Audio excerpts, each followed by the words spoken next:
Tonight, a sea of red, seeing red. Teachers walk out of the classroom over a pay dispute with the state government. Good evening and welcome to ABC News Victoria. I'm Alexandra Alvaro.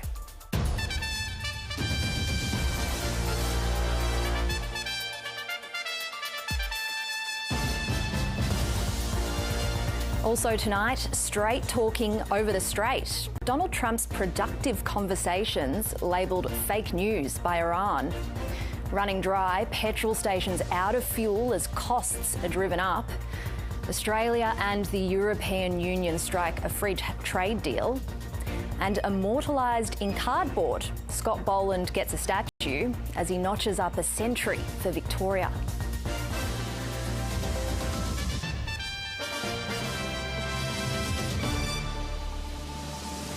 The Australian Education Union says Victorian public school teachers and support workers are prepared to strike again if they can't reach a wage deal with the state government. An estimated 35,000 education staff and their supporters walked out of their classrooms and marched on Spring Street today, demanding better wages and working conditions. Hundreds of public schools around the state were severely disrupted by the action. The first time teachers have walked off the job in 13 years. And the union is warning the industrial action could escalate unless a deal is struck. Sasha Payne begins our coverage.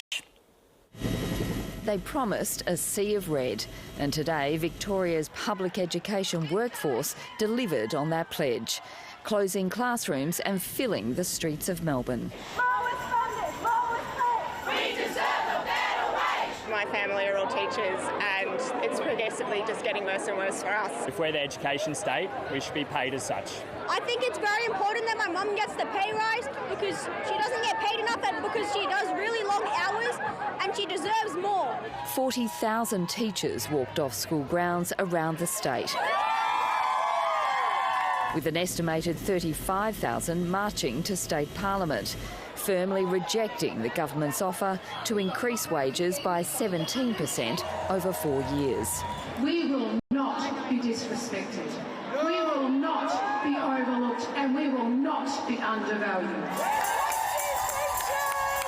The Education Department says all schools remained open, with most running modified programs. Time for action! Despite Victoria having the lowest paid teachers in the country, the government is sticking to its guns. This is a very strong offer, and you've got to understand that we did everything we can to avoid today. We did everything we can to get the offer on the table as soon as possible. The two parties go back to the negotiating table tomorrow. The union wants a 35% increase over 4 years and believes the public is on their side. They understand that if you don't properly fund our schools and properly pay school staff, then you're going to have more shortages of teachers. Today's massive turnout indicates this dispute is far from over, with teachers vowing to keep up the pressure until they get what they want. Here's state political reporter Richard Willingham with what that could mean for a government on the back foot. Tens of thousands of teachers walking off the job is not a great look for a government who's already wallowing in the polls and whose leader is deeply unpopular. Teachers are historically and generally speaking more sympathetic to Labor, so this kind of look is particularly bad news. We deserve a better wage! Labor MPs are confident a deal will get done, but they may be underestimating the anger amongst teachers about how bad this deal is and how long frustration has been allowed to linger. The danger too for the government is that despite dubbing Victoria the education state, state schools are already the lowest funded, the Allen government failing to meet the National School Resource Standards, once known as Gonski. It's a reminder of the parlous state of the Victorian budget. So what would the alternative government do? So far it's just pointing the finger of failure. It's yet to come up with any solutions, which it might have to do if this drags on into next year. We say to the government, sit down and negotiate a fair pay deal. Education should be a core Labor value, and it means nothing if you don't support your teachers. The election is at stake over what's going on right now with this strike, so they have to make it happen for today's teachers. That's a clear message from the Labor movement that it's not happy with the way government is treating teachers. And Labor can ill afford for this to drag on towards November, where every vote, every seat is going to matter. US President Donald Trump has talked up the prospect of peace and oil flowing through the Strait of Hormuz after declaring Iran was willing to engage in talks to end the war. After giving Tehran an ultimatum on oil, President Trump backed down at the 11th hour, claiming very good and productive conversations were taking place. Markets rallied on the news and the price of oil dipped despite Iran denying talks were taking place at all. We'll have the latest on what our government is doing to shore up fuel supply shortly, but we start our coverage tonight with Catherine Diss in the Middle East. An unbelievable rescue. Red Crescent workers find a man completely buried in the rubble of a building in Tehran. Somehow, he's still alive. But the human toll of US-Israeli airstrikes is becoming starker on the ground. We are looking for him, and we don't know if he's alive or not. Maybe he's dead or I don't know where he is. Oh, that came out good. Taking a short detour from the war, Donald Trump visited Elvis Presley's Graceland. You never know, these are hard to sign. He earlier claimed he'd been in touch with someone senior in the Iranian regime for talks and announced a 5-day reprieve for Tehran to completely reopen the Strait of Hormuz or face attacks on its power plants. They want very much to make a deal. We'd like to make a deal too. We're going to get together today. If it goes well, we're going to end up with settling this. Otherwise, we'll just keep bombing our little hearts out. We, the UK, were aware that was happening, and the immediate priority has to be a swift resolution of the conflict. But the Speaker of Iran's parliament immediately denied the talks. No negotiations have been held with the US, he says, accusing Trump of trying to manipulate the financial and oil markets and escape the quagmire in which the US and Israel are trapped. Traders who coined the term taco, Trump always chickens out, seeming to welcome news of the president's backdown. While the US talks, Israel fights on. President Trump believes there is a chance to leverage the significant achievements of the IDF and the US military. At the same time, we continue to strike both in Iran and in Lebanon. But those living this war are losing patience with Mr. Trump's negotiation tactics. If we trust him, we lose. He has shown what his brotherhood means. He burned everything, the good and the bad, together. I doubt there will be any real negotiations between these governments. As for what comes next, I do not know. While leaders talk, citizens are paying the price. And Catherine Diss joins us now from Jerusalem. Catherine, President Trump's claims of productive talks to end the war have been denied by Tehran. What signs are there that talks could be on the way?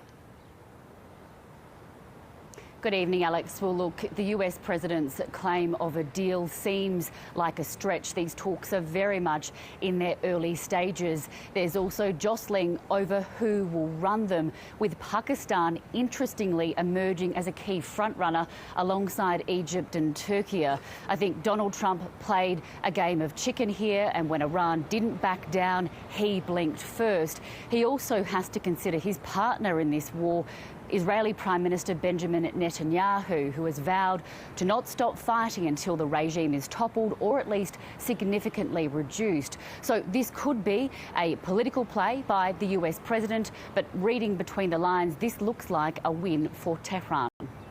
OK, Catherine Diss in Jerusalem, thank you. Service stations across Victoria have run out of petrol and diesel as demand spikes. At lunchtime today, 83 had run out of petrol and 97 outlets had no diesel. Australia's Energy Minister today announcing new measures to get more diesel to pumps across the nation. The supply squeeze is driving up costs across the economy, hitting farmers, truck drivers and now Australia Post, with price hikes coming for mail and parcels. Counting his costs in kilometres. Frank Black's last journey from Brisbane to Sydney emptied more than his fuel tank. If your fuel has gone up $1 a litre, you're $500 worse off. And that's one day's work, forcing truckies to rethink which contracts they accept. I can't drive up and down the road losing money. The fuel prices are just crippling. It's just unbelievable. Sorry, I might get a little emotional. Those costs rippling through the economy. Supermarkets, airlines and delivery companies hiking their fees. Australia Post, the latest, doubling shipping charges. We know that increased petrol prices put pressure on Australians. The sudden spike in prices leading to localised shortages. And across the country, hundreds of service stations are running dry. 215 in New South Wales without either unleaded or diesel. 185 in Victoria, 80 in Queensland, around 50 in South Australia and a handful elsewhere. The Minister for Energy's made it clear that she's prepared to take extraordinary measures if she sees a deliberate manipulation of the marketplace. Dialing up the pressure, the federal opposition's set up a new website for drivers to report where fuel shortages are. We have launched this in an effort to help us, Chris Bowen, help you. The nation's fuel coordinator, Anthea Harris, to hold her first meeting with states tomorrow as the Energy Minister intervenes again, this time adjusting diesel standards to boost supplies. Because we continue to see shortages in diesel, despite the fact our national stocks are strong. While the government's focus is on supply, leaders have started openly canvassing the possibility of measures to manage demand. Rationing is still a more distant prospect, but the states and territories have agreed to move together if it gets to that point. Jane Norman, ABC News, Canberra. Petrol prices have reached a record high, approaching an average of $2.50 a litre tonight. And there could be more pain to come if the source of most of Australia's fuel diverts deliveries for local use. Here's business reporter Daniel Ziffer. We've got enough fuel for now, but there are big questions about our fuel security in the coming months. Australia imports 90% of the fuel we use. Most of it comes from Asia, with South Korea, Singapore and India our biggest suppliers of refined fuels, including petrol, diesel and jet fuel. While most of the crude oil that's still refined in Australia comes from Malaysia and Brunei. But those countries have their own demands. The entire global economy has been taken hostage, and we will all pay a price for the hostilities. China and South Korea have already started curbing the export of refined fuel products to keep more of it for their own citizens. Malaysia says it might as well. When a government sees a threat to the availability of domestic supplies, it's not surprising to see these constraints implemented. Energy Minister Chris Bowen has said only 6 fuel shipments to Australia, due after mid-April, have been cancelled or deferred. That's out of an average of 81 per month. But the conflict has taken out about 1 in 5 barrels of oil from global supply. And the longer that continues, the more expensive things get. Australia can afford to compete by paying higher prices. Poorer countries have fewer choices. Australia has a really strong track record around that, delivering into contracts, and I think that holds our stance within the global energy markets in a fairly high level. Another point of leverage is liquefied natural gas. We produce far more than we use. We're among the largest exporters in the world. Some of the countries that send us fuel need our LNG, so there could be some hard bargains to be driven. US investigators say they want to interview an air traffic controller who was juggling another emergency at the time an Air Canada jet collided with a fire truck. Video shows the moments leading up to the collision that killed 2 pilots at New York's LaGuardia Airport. About 40 passengers and crew were taken to hospital, some with serious injuries. Before the collision, an air traffic controller can be heard on airport communications frantically telling the fire truck to stop. Roughly 20 minutes later, the controller appears to blame himself. That wasn't good to watch. Yeah, I know I was here. I tried to reach out to my staff, and we were dealing with an emergency earlier. I messed up. No, man, you did the best you could. And at least 66 people have been killed after a military transport plane crashed in Colombia. The Hercules C-130 came down moments after taking off at an airport near Colombia's southern border with Peru. 121 people were on board, mostly soldiers, with dozens injured. 2 Colombian Air Force planes were rushed to the area to evacuate wounded troops to hospitals in the country's capital, Bogota. Australia has signed a new free trade pact with Europe after 8 long years of negotiations. But the deal has drawn fire from farmers who are furious they haven't secured better access for agricultural exports. Here's Foreign Affairs reporter Stephen Jedgetts.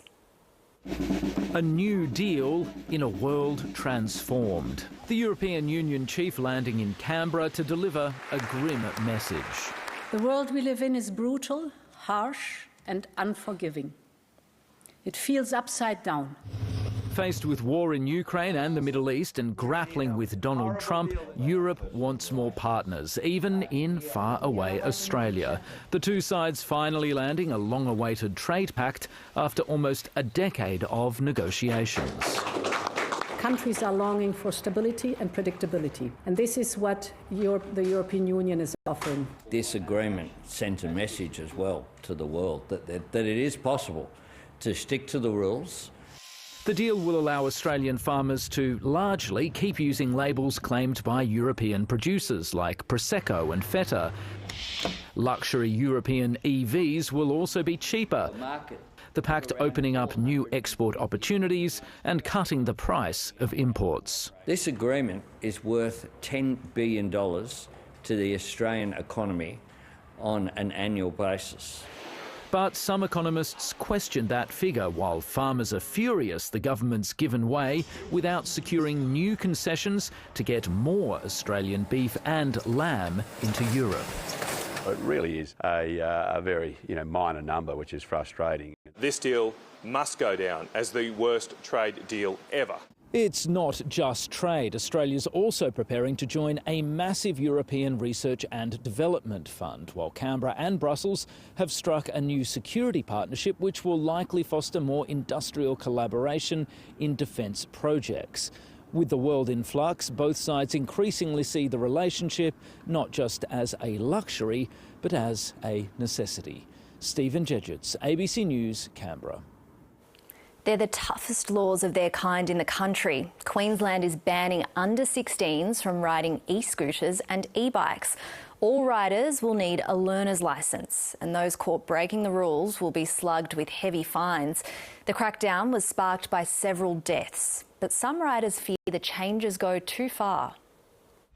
Getting a handle on dangerous behaviour. Because it seems to be a pretty wild west at the moment with scooters. We know there is considerable community concern. The major crackdown includes banning under-16s, requiring all riders to at least have a learner licence and making it mandatory to be medically fit. It should be licensed and then helmet should be a must thing. If you're going to be driving on the actual roads, you need to understand the road laws and the road rules. But some are worried about the changes. Ben Fallon has epilepsy and was previously medically unfit to drive and became reliant on his e-bike.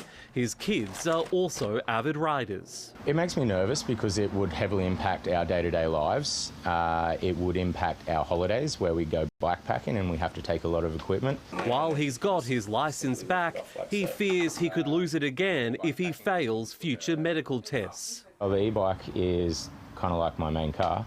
It does the grocery shopping, takes the kids around, takes me into the city to appointments. I acknowledge that will disadvantage some people who currently use these devices and are unable to drive. Doctors back age restrictions. We have seen a significant number of injuries and tragically deaths. Other reforms include random breath tests for riders, giving police the power to destroy illegal devices, and cutting footpath speeds to 10 kilometres an hour. Parents will be held accountable for the actions of their children. Some level of onus needs to be put on parents. These laws are the toughest in the country, and they come with hefty on-the-spot fines, including $500 for not having a licence or riding an e-device while under the age of 16.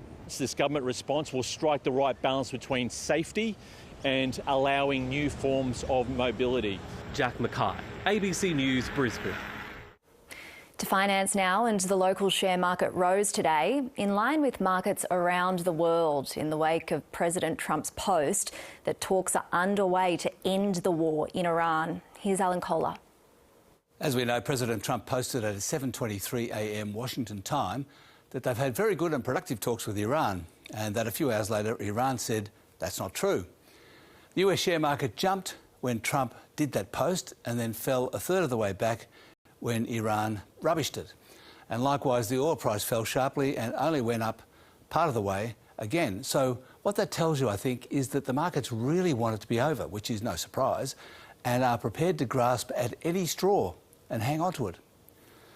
A couple of other straws in the wind today, as it were. First, investment bank Goldman Sachs put out a new oil price forecast based on traffic through the Straits of Hormuz staying at 5% of normal levels for 6 weeks, followed by a 1 month recovery. The result is on this graph. It peaks at $115 a barrel. But if it stays at 5% for 10 weeks, the peak is $147. Second, one of the world's most highly regarded investment strategists, Marco Papic of BCA Research, said if this doesn't get resolved over the next 7 to 10 days, we're looking at a pandemic-style shutdown of the global economy, which perhaps explains why markets are in the Egyptian river, denial. That's not something anyone wants to think about. The local market demonstrated that by rising 0.5%, with mining stocks leading the way. The oil price ended up around 4% higher, while gold and silver kept falling. The US and Asian markets stayed up, and the Aussie dollar stayed under 70 US cents. And finally, Macquarie Research produced a report today about the impact of AI on bank employment, looking at how good it'll be for cost-cutting and higher profits. The most likely base case, according to Macquarie, is 18% reduction in jobs, gradual adoption 9% and rapid adoption 30%. Now, there are 185,000 people employed by the banks. 18% of them is 33,000 and 30% is 56,000 people. But of course, Macquarie could be wrong. And that's finance. Coming up on 7:30 with Sarah Ferguson, the computer program deciding the fate of elderly Australians. Mum does need supervision pretty much constantly. It just astounds me that somebody can then be found to have no impairment. My concern is really because there can be no human oversight of the outcome. It's the same thing as what was happening with RoboDebt.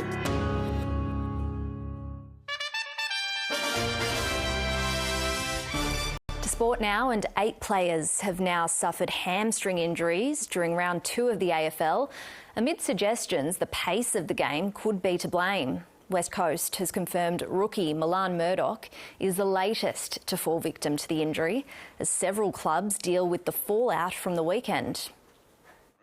A power win sapped by an injury loss. Yeah, I mean, it hurts. He's a captain of the footy club. Connor Rozee will need surgery for a high-grade rupture to his hamstring tendon and will likely miss most of the season. It's disappointing and sad for us, but we'll kind of have to move on. Despite playing out Sunday's win, scans later revealed Milan Murdoch has suffered a hamstring strain. The rookie became the 8th player from 7 games to injure their hamstring in round 2. It's raised questions over the speed of the game and the ability of players to adapt to new rule changes this season. Some may say it's too fast, some may think it's too slow, but you know, us as players, you know, it's our job to get fit and play, and then if you get injured, it's all part of it. It's not only injuries Essendon has to contend with. After another thrashing, Captain Andrew McGrath called a players-only meeting. Us leaders, we spoke about, OK, this is on us. The basic fundamentals of football, handballs, kicks, pressure, that wasn't there on the day, and that's something that's in our control. So it was all about us taking ownership of our performance. Patrick Voss has taken some ownership for this sledge on Saturday, according to Fremantle. The Dockers have thrown their support behind the energetic Voss, who's been criticised for taunting Melbourne's Harrison Petty. Obviously there's stuff going around about him, but I think he's pretty remorse about it, and you know, we like him playing how he is, and we know he can get a bit fiery, but you know, at the end of the day, it's just a game of football. A game that can get personal. Tom Maddox, ABC News. Australian Test quick Scott Boland will spearhead Victoria's quest for another Sheffield Shield title. After a starring role in the Ashes, Boland returned to play for his state and is preparing to mark a special milestone.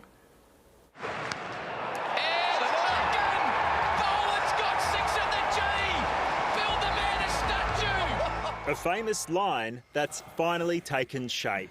Well, sort of. Bronze or cardboard, it's this exact pose he's hoping to strike when the Sheffield Shield final gets underway this week. I reckon I do that a lot of times when I get a wicket. The state's all-time leading wicket taker will play his 100th Sheffield Shield match. It's going to be pretty cool. Yeah, I didn't think maybe 12, 13 years ago when I first debuted for Victoria they would have played this many games. After a strong season, Victoria will host the decider at the Junction Oval, going in as favourites, while South Australia is hoping to win back-to-back titles for the first time. I think we've been the best team in the comp. I think we've got match winners in every facet of the game, so I think we can go in pretty confident. The biggest dilemma for Victoria is selection. With fast bowler Fergus O'Neill returning, it's a line ball between seamers Sam Elliott and Mitch Perry, who are both in impressive form. I am happy I'm not picking the team. Regardless, the experienced Boland will continue to serve as a mentor. So from the first half of my career, I was sort of the younger guy in an older team, and now it's switched on the old guy in the young team. The other factor could be weather, with rain forecast for the opening 2 days of the final. James Oaten, ABC News, Melbourne. A maiden T20 international century from Georgia Vole has helped Australia complete a clean sweep of the 3-game series against the West Indies. The opening batter, Vole, hit 6 sixes in her innings and made 101 off 53 balls as Australia posted 7 for 211. T20 debutante Lucy Hamilton took a wicket as the Tourists won a rain-affected game by 40 runs under the DLS method. Time for the weather now with Adam Morgan. Good evening, Alex. It's been warm and unsettled today across Victoria. And around Melbourne, a mid-level cloud increased this morning before the first little thunderstorm popped up down near Frankston just after lunch. More showers and storms followed through later in the day. At Olympic Park, it was a midday top of 27.4, but as winds shifted southerly with the trough, it was back to low 20s this afternoon.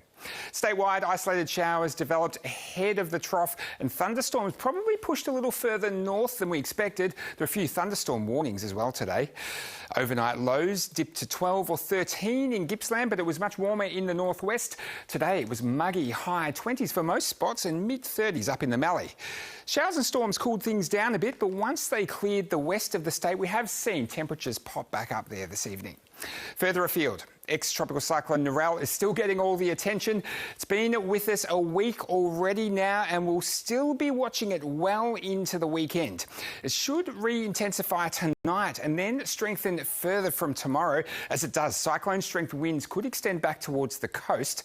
And then for a final act, Narelle might even do a drive-by of Perth on Saturday night, still at cyclone strength. But for us, it's one more humid and unsettled day tomorrow as this next trough approaches. It does bring a cooler southwesterly wind change, but it's this next cold front in behind it that sends us directly into winter for Thursday and Friday. The cold air feeds into this developing low off the New South Wales coast, and as it does, parts of Gippsland could pick up 50 millimetres or more, mostly in the east by the weekend. Tomorrow, though, it's a sunny 28 degrees in Sydney, a possible shower in Adelaide, crossing Perth, mostly sunny. Back home, patchy morning fog again in the south, then scattered showers and isolated storms, possibly severe developing across most districts from late morning. Northwesterly winds shifting cooler behind the trough. Generally high 20s to low 30s and muggy ahead of the change, which arrives a little earlier in the southwest. Across eastern Victoria, it's unsettled as well, 28 or 29 along the Gippsland coast, around 31 in the northeast. For Melbourne, humid tomorrow with an afternoon shower or storm developing, possibly severe about the nearby hills, top of 27 before an evening cool change. Then Thursday, breezy with showers increasing, 18. Friday, just 16. Windy with showers easing. Saturday, 19 with a shower or two. Alex. Thanks, Adam, and that is it for this evening's bulletin. But before we go, this program will look a little different tomorrow because ABC staff will be on strike. We're asking ABC management to deliver secure, safe and sustainable jobs so we can deliver the news and content that you deserve. We'll be back on Thursday night. Stay with us now for 7:30 with Sarah Ferguson.